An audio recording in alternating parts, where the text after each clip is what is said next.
1,400 plus miles from Tucson, Chicago is more than just a train ride away.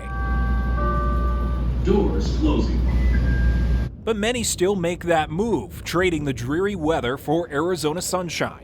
Data from 2015 to 2019 show Illinois had the 8th highest state migration rate to Tucson, the 3rd highest state east of the Mississippi. That trend started more than a century ago. I think my family got here, my grandparents, in 1919. Mark Lefkowitz is a native Tucsonan, but his family business is the Chicago Music Store. All the time people come in, they ask us about the origin of the store name, because back then a lot of people used to name their businesses after the city that they were from.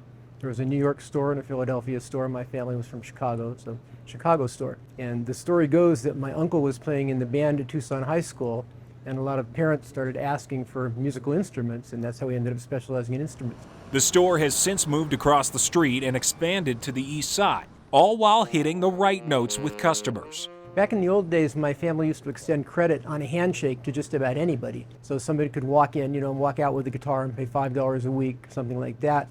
And I've had a lot of musicians over the years come back and say, if your dad and your uncle hadn't given me credit, I never would have been able to make it in the music world.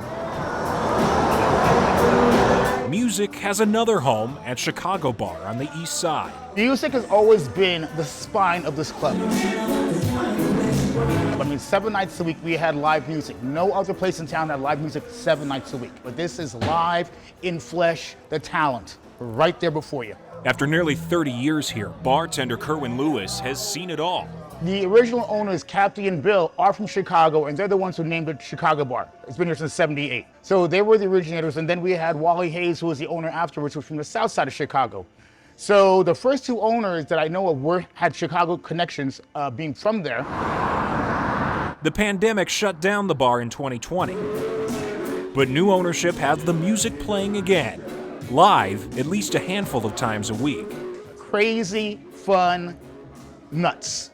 It's just a great time. Back in the 80s, the back corner of this bar served Luke Del Principe's Italian beef sandwiches. He still owns restaurants back home, but has been introducing Tucsonans to the Chicago staple since the 70s. I mean, in Chicago, everybody knew you. Out here, it was like, people walk in, they go, man, that was the best sandwich I had. How long you been here? I go, 25, 30 years. Today, Luke has 2 restaurants in Tucson. Inside, 25 to 30 years of memorabilia and photos from friends and customers with a Chicago connection. It's not like they want to walk in and say, I'm from Chicago and walk away. They want to reminisce a little. If you're from Chicago and you're from Downers Grove and you come down to Tucson, it's like your next door neighbors. One of those neighbors, Rocco DeGrazia, grew up on Chicago's South Side before coming to the U of A. He already knew how to make Chicago thin crust and deep dish pizza.